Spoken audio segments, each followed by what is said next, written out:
Get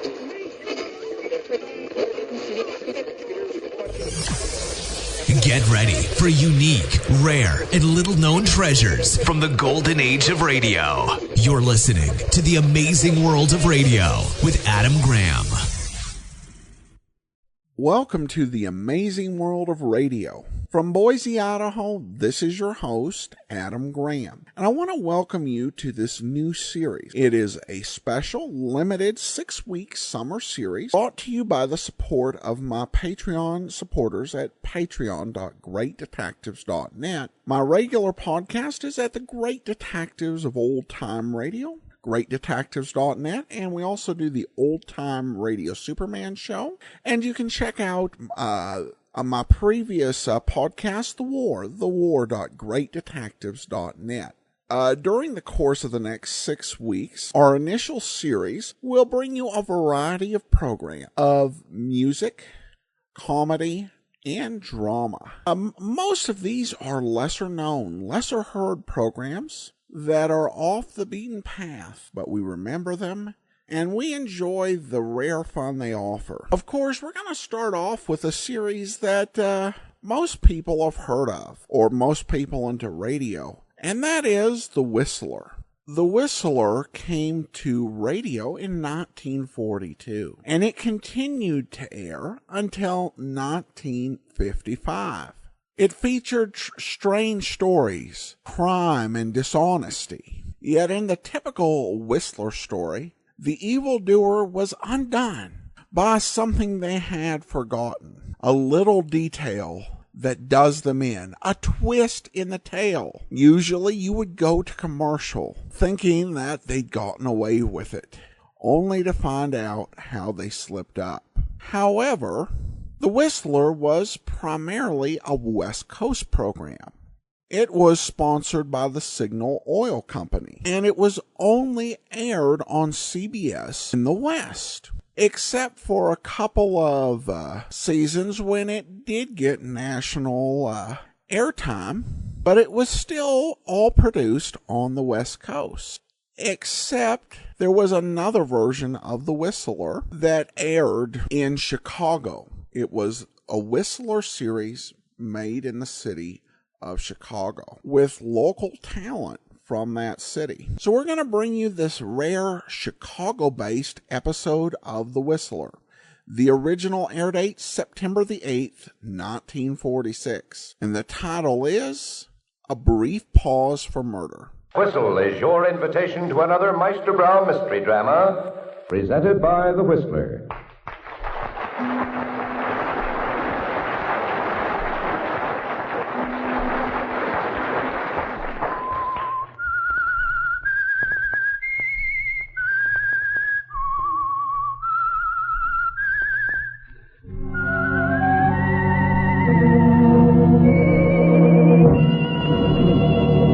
I am the Whistler, and I know many things, for I walk by night. I know many strange tales hidden in the hearts of men and women who've stepped into the shadows. Yes, I know the nameless terrors which they dare not speak. Meisterbrow Beer, the master brew, served more often in Midwest homes than any other beer, brings you another curious story by the Whistler. Tonight, Brief Pause for Murder.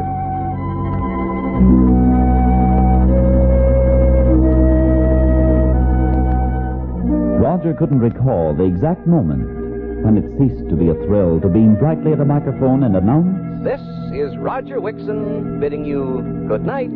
He was sure, though, that the glamour and magic of radio had gone out of his life the moment he'd married Tisha. Yes, and she'd taken a lot of other things out of his life, too.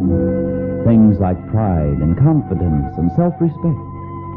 And Roger couldn't recall either the precise instant he decided to kill Tisha, when the helpless, frustrated hate for her blotted out any pangs of conscience, left him frankly admitting to himself that all he wanted were the moment and the means.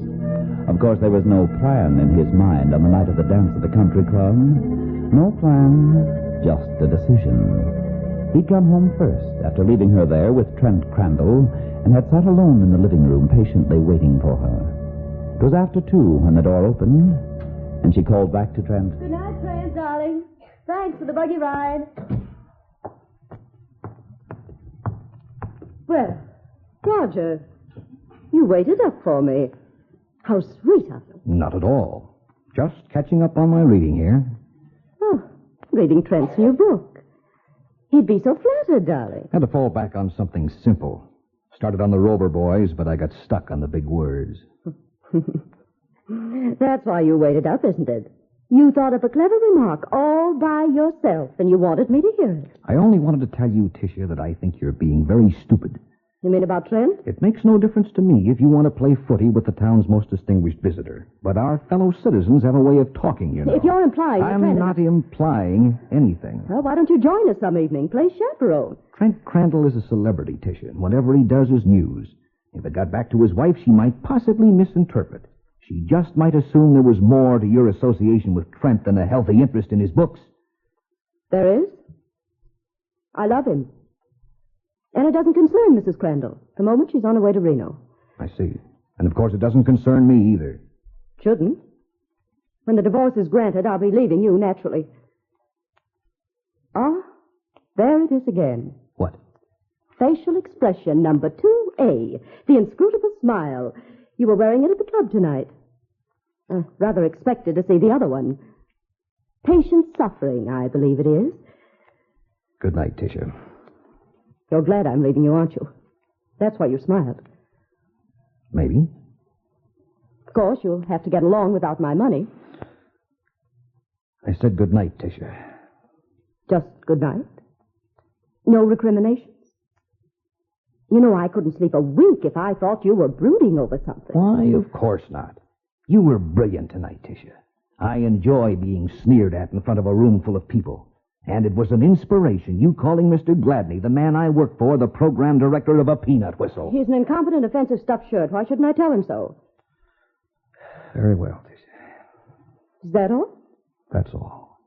All right, darling. This is Mrs. Roger Wixon, bidding you good night.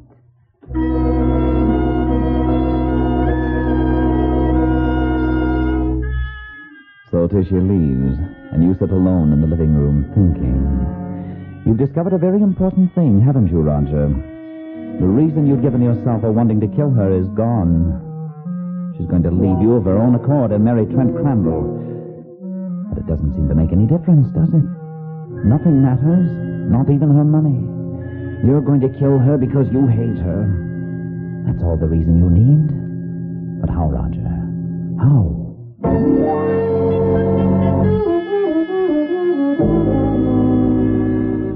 The next morning, shortly after you arrive at the station, you run into another announcer in the corridor. Hi, Raj. Well, Jerry. How's the thing at the club? All right. Hated to miss it. That's funny. I thought I saw you there. Probably heard me. I had the remote last night, banned from the Cedars. Yeah, that's right. I heard you. We tuned in over at the club. Very simple. On the air from the Cedars, can't be at the club. At the club, can't be on the air from the Cedars. Conclusion, Jerry wasn't there. Get it? Yeah. Yeah, Jerry. I get it.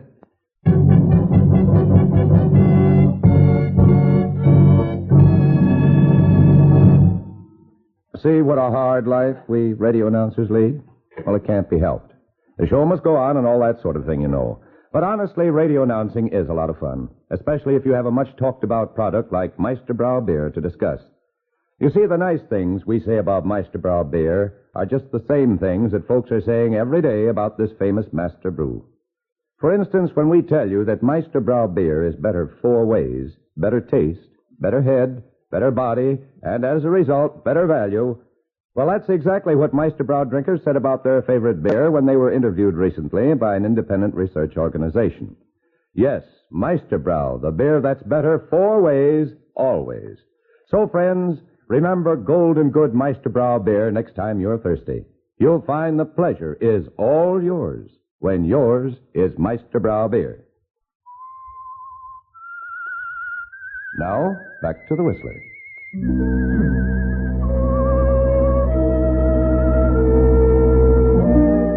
Well, Roger, it doesn't matter that Tisha plans to leave you, does it? The decision to kill her has been part of you for so long, and nothing she does will ever change it. so you don't think of the why of it anymore, just the how. And part of the how took shape in your mind when Jerry Edwards explained that it was impossible for him to be both on the air from the Cedars and at the country club at the same time. Something to think about, isn't it, Roger? And that evening, as you're doing your news broadcast, you find something else to think about. Halfway through the show, someone hands you a late bulletin. Should go a long way, with a local toward dateline. Solving the housing problem. Here's a late bulletin. Police in this city went on 24-hour duty tonight, launching an all-out effort to capture the so-called whipcord strangler, who claimed his third victim last night. The crime followed the grimly familiar pattern. Mrs. Dorothea Eckler was found dead in her apartment early this morning. Medical reports indicate death had been caused by strangulation with a cord or thong. As in other cases, the apartment had been looted. Police warned residents to take special precautions.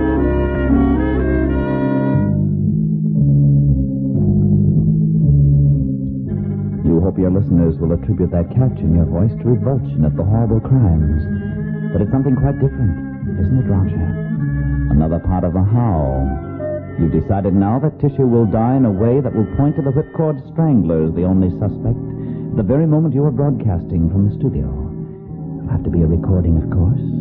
So there's another big problem. How can you get one of the station engineers to play a recording of your voice at the right time and to keep his mouth shut, no matter what happens? Because a recording must always be announced as a recording. That stops you, doesn't it, Roger? For 3 more days it stops you. Then fate steps in again. Mr. Gladney, the program director, called you into his office to meet a new employee. Want you to meet a new engineer, Wixon. Vern Stevens. Hello there. Hi. Be working with you on the night shift? I've seen you somewhere before, haven't I? I don't think so. Your name is Stevens? Yeah. Stevens. Well, I've got to run along. Explain the setup to Stevens, will you, Wixon? You bet, Mr. Gladney. You know, I'd swear I've seen you somewhere before. Must have been a couple of other guys. Haven't you got a station break coming up? Yeah. Let's do it.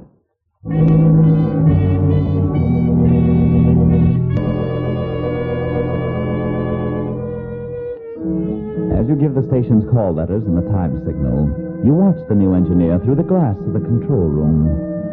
Try to imagine what he'd look like without the mustache, with a face a little less drawn. Then something clicks. You do know him.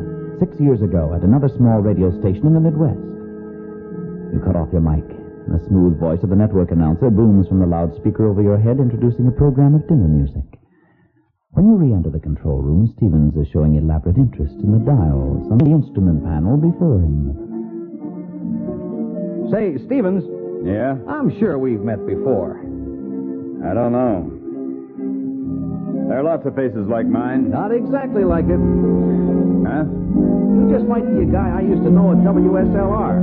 I tell you, you're wrong. Will you let it go at that? Hey, cut that speaker, will you? I can't hear myself think. That's better. Look, Wixon, I'm new here. I don't want to be rude, but I've got to study this panel layout. Sure. Sorry, Stevens. I didn't mean to bother you, but you're just like a guy I used to work with at WSLR 6 years ago. Only his name was Spore. Vern Spore. My name's up there on my license. Take a look. Mm-hmm. Vern Stevens, Vern Spore. You and this guy could have been brothers. Well, okay. I guess I'll write to the boys back at WSLR and ask if they know what they... Yeah? Okay, Wixon. You win. I want to talk to you. Sure. Let me turn this thing off. You always were a pretty good guy. How about forgetting you ever knew me? Oh, I don't see why not. It's your business. You probably heard about that jam I got into right after I left WSLR. What happened? It didn't seem like anything at the time. Some smart operators were rounding up some radio equipment, transmitter parts and stuff, and selling it to stations below the border. I slipped them some old beat-up junk from the station where I was working and got caught. That was tough. A year in the clink. Had to change my name when I got out. Oh, what about the license? A friend fixed it up. I see. You won't say anything? Why should I? Oh, thanks, Wixon. Gosh, when you walked in here tonight, I like to die. If Gladney ever found out about my record... Sure. And listen, Wixon, if there's anything I can do... Sure, Vern. Don't worry. I'll call on you.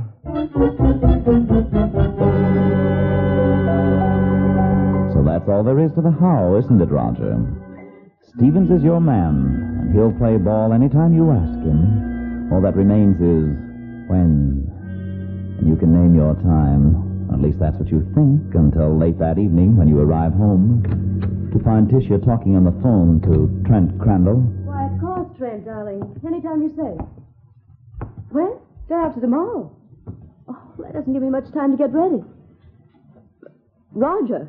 Oh, don't worry about him. After all, darling, what has he to say about it? But why should I talk it over with him? If I want to go to Hollywood with you, that's all there is to it. Well, I think you're being a little unreasonable, dear. All right. All right, if you say so, I'll talk to him. Yes, I'll call you back. Good night, darling. Good evening, Tisha. When did you come in? Just now. How is the dear boy? Trent? Naturally. Quite well, thanks. Are you concerned about Trent? I seem to have good reason to be concerned about him. I'm going to Hollywood with him, if that's what you mean. Do you want to make something of it? Maybe I do. I think you might have consulted me. Suppose I told you you have nothing to say. You intend to commit bigamy? What do you mean? I'm assuming you mean to marry him. After his divorce is final, of course. What about your own divorce? I'll take care of that. Don't worry. Did you ever stop to consider your grounds? You might have something to learn about divorces. You see, I happen to be the injured party, and there isn't a court in the country that would award you a divorce if I chose to contest it. Well, I might have been a little rash at that. You see, I assumed you had pride. You've left me very little. But you're right. I do have some pride. Tisha, you're not going to Hollywood with Trent. Wait a minute, Roger. You wait a minute. You're going to stay here with me for the next week after he leaves. Then we're going to leave town for our vacation together. And you can go on to Hollywood. I'll return alone. And supposing I don't agree You can remain Mrs. Roger Wixon. It's all right with me. You want to call Trent back? Very well, Roger. I'll call him.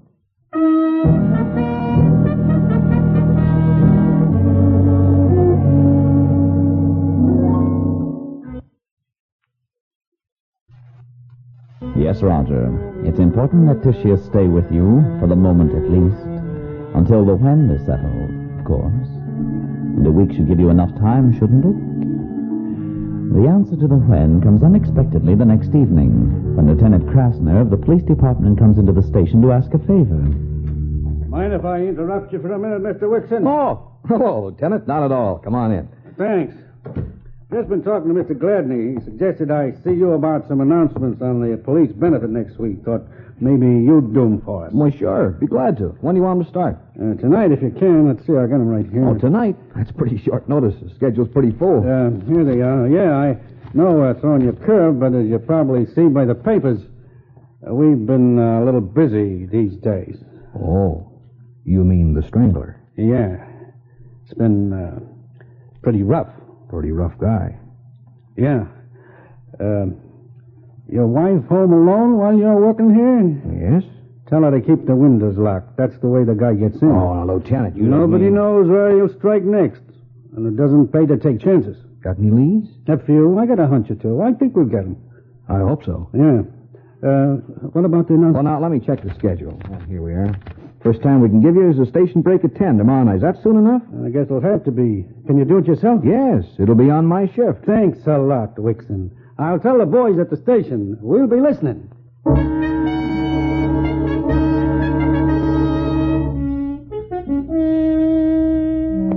And that does it, Roger. The when is complete, too.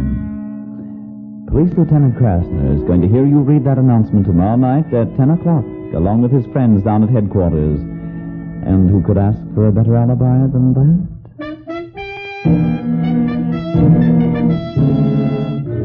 Late that night, when you and Vern Stevens are alone at the station, you walk easily into the control room. He's turned off the annoying loudspeaker, as usual, when the boss isn't around, and glances occasionally at the dancing needle on the volume indicator to assure himself that the network program is going out to the listeners. How'd I sound the 9 o'clock news, Vern? Okay, why? Can you keep something under your hat? Try me. I'd hate to have the old man find out, but I've got a chance to go to Hollywood. Yeah? Yeah, a friend of mine with an agency out there thinks he could use me. I'll make more dough on one broadcast than I get in a week around here. Gee, that's great. Going big time, Oh, huh? it's not definite yet. That's why I don't want anybody around here to know. You're the only one I've told. But I just got a wire from the guy, and he'll be going through on a special tomorrow night. And if I didn't have to work, I could talk to him for about 20 minutes while the train is stopped. But I gotta work. Well, why not trade shifts tomorrow night with one of the other guys? Well, I'd have to say why, and I don't want anyone else to know about it, you know. Oh, won't the guy come up from the depot? You don't ask guys like that to come up from depots. Nope. Guess I'm sunk. Can't be in two places at once. Yeah. It's pretty important you meet this guy, isn't it? It might mean I could get out of this dump. Oh, forget it. There's no use. Hey, wait a minute. What time does the special get in? 9:55. Let's see. At 9:45, we've got a band on the net from Hollywood. At 10, we take Murder Manor from New Yes, York. but there's a station break at 10 and that police announcement and time signal. And I'm sunk because I've got to be in front of a mic for 30 seconds. What are you talking about? Let's record it. Huh? Sure, we can do it tonight, right here in the studio. Give the call letters, the time signal, and your announcement. I'll play the record for you tomorrow night at 10. That means you can leave here at 9:45 and won't have to be back until the 10:30 break. Gives you 45 minutes. What, do you think it'd work? Why not? Well, suppose Gladney finds out I left the station. I'll get canned. How's he going to find out? We'll be alone here, and after I play the record, I'll destroy it. Vern, did anybody ever tell you you were a genius?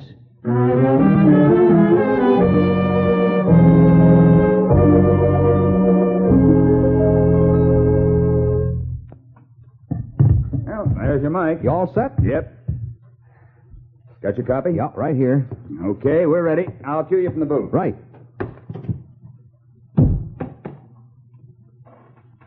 This is WTUX, the voice of the Wheat Belt. It's 20 seconds before 10 p.m.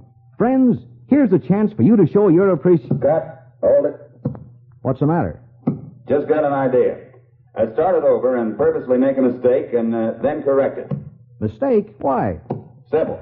If you give the time wrong and then correct yourself, it'll sound more than ever like you're actually in the studio. Nobody'd ever dream it was a record. Okay, let's try it. Watch me for the cue. This is WTUX, the voice of the Wheat Belt. 20 seconds before 9 p.m. Correction, 10 p.m. Friends, here's a chance for you to show your appreciation for the men who protect your homes and loved ones 24 hours a day, year in and year out. So it's done, Roger. The record is made, ready to go. And you know you can count on Vern Stevens to come through for you. The next day is the big one, but you manage to go through your normal routine at home during the morning and early afternoon. As usual, you don't say much to Ticia, only enough to discover that since Trent Crandall has left for Hollywood, she'll be home all evening, alone.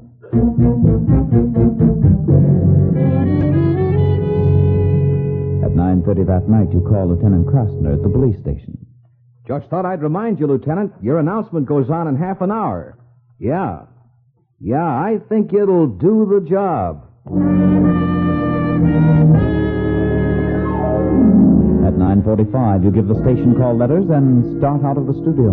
Okay, Vern. I'll see you before 10:30. Right. And don't forget to bust that record if the old man... Don't worry about that. I'll carry the secret to my grave.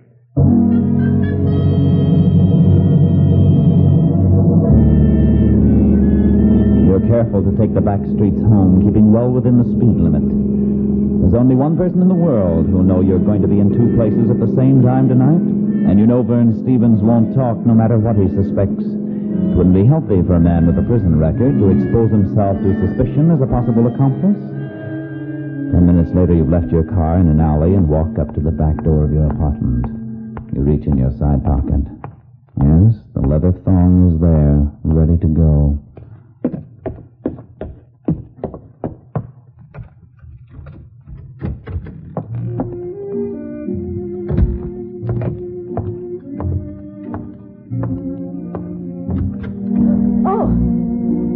Oh, it's you. Hello, Tisha. What are you doing home so early? You scared me to death. Just thought I'd drop by and see how you were doing. I've often wondered if you miss me, Tisha, during these long, lonely evenings. Answer my question, Roger. Why aren't you at the station? What's wrong? Nothing's wrong. I just got tired, so I came home. What are you talking about? Tired, Tisha. Tired of station breaks. Tired of this dumpy little town. What's the matter with you, Roger? Why are you looking at me that way? I'm tired of you, Tisha. I'm tired of the farce you've made out of this marriage, if you can call it a marriage. Roger, you don't know what you... Oh, what do you mean, Roger? It wasn't really a marriage, was it, Tisha? It was only a means for you, a way you could ease that frustrated black heart of yours when Trent Crandall married somebody else right under your nose. Roger, what are you... Yes, Tisha. I'm tired of humiliation, of ridicule, of being used for a doormat, plain clown for that crowd of stupid sophisticates. You didn't think of that, did you, Tisha? Never entered your head, did it? Too late now, though.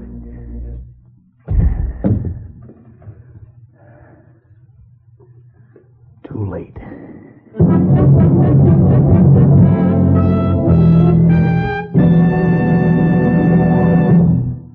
In just a moment, the Whistler will return with a strange ending to tonight's story. But suppose we turn for a moment from this horrible scene in Roger and the late Tisha's living room to the thousands of happy living rooms around this country tonight. If we were able to look into some of these homes, perhaps your own, we'd find any number of people enjoying the refreshing goodness of golden Meisterbrau beer right now. You see, more Meisterbrau is served in Midwest homes than any other beer. That means a lot of homes with a lot of happy, refreshed individuals in them.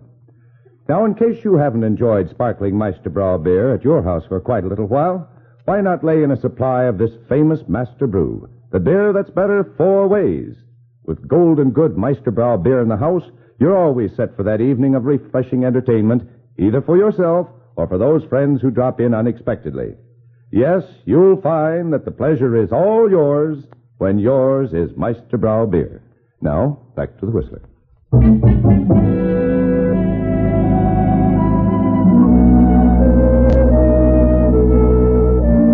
Well, Roger, it's done now, isn't it? Tishy is dead, and you're free. With over a half hour to get back to the station. You leave her there on the floor, put on a pair of gloves, and move quickly about the apartment, dumping the contents of drawers all over the room. Then into the bedroom, where you open a window. Yes, Roger, it must look like a typical whipcord strangler crime with robbery the obvious motive. You're lucky Tisha had the radio playing. It covers any noise you might make. Then suddenly the music stops. You stop dead in your tracks as you hear the announcer give the interrupt cue. We interrupt this program reading to bring you a bulletin. flash from the local police department. Chief of Police Thayer has announced that a suspect arrested this afternoon has confessed to the whipcord stranglings of 3 women in this city during the past month. Nearly half the loot stolen from his victims has been recovered. With this dangerous criminal now in custody, citizens can now...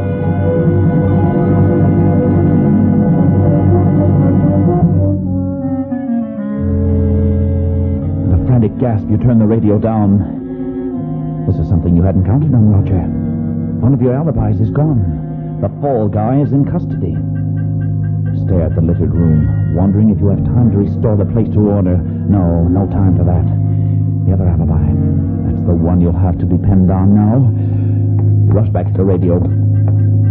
It's just 10 o'clock. If Ernst Stevens hasn't bungled, you've still got a chance. Your hand is shaking so violently you can hardly turn the dial to the station's frequency. Then... WTUX, the voice of the wheat belt. 20 seconds before 9 p.m. Correction, 10 p.m. Friends, here is a chance for you to show your appreciation for the men who protect your homes and loved ones 24 hours a day. Your own voice comes over the speaker, you begin to relax. I'm speaking of the The station full of police officers are hearing it. Doesn't matter how she died or who did it. The fact remains a man can't be at 2 places at the same time. Join your friends there. Be sure to attend this Can't great be at event. 2 places at the You'll same have fun, time. And at the same Perfect time, help alibi. the widows and orphans, Good the old brave men who Vern. live in your service and die for your protection. For your protection. For your protection. What? For your protection. For your protection. Stop it! For your protection. Turn him off!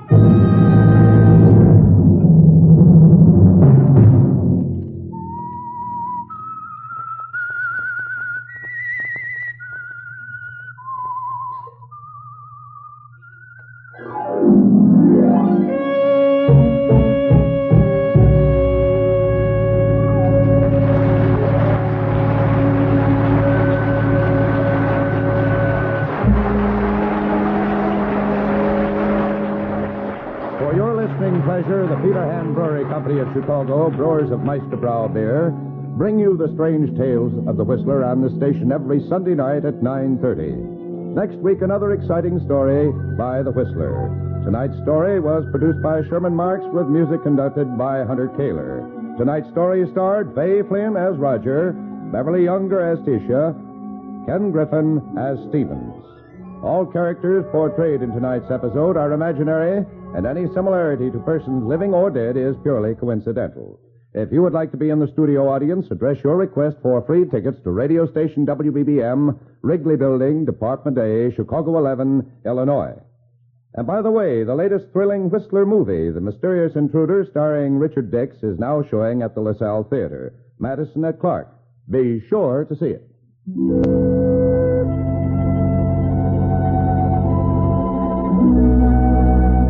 Remember, Meisterbrow means the master brew.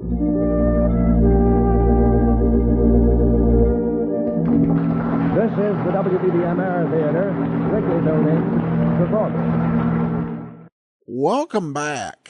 Well, I think the episode worked fairly well, though I have a little mixed feelings on the final twist ending. And the sponsor of the program, the Peter Hand Brewing Company, was fairly important in the city of Chicago at that time. In the 1960s, it would become one of America's top 30 breweries. But under financial pressure, they ended up having to sell its brand names to the Miller Brewing Company, and then Peter Hand Brewing went out of business in 1978, which meant that there were no more breweries in the city of Chicago after that. Well, I hope you've enjoyed this unusual episode of The Whistler. I hope you'll join us back here next Wednesday and on the next 4 Wednesdays after that as we look into the amazing world of radio. If you do have a comment, send it to me, box13 at greatdetectives.net.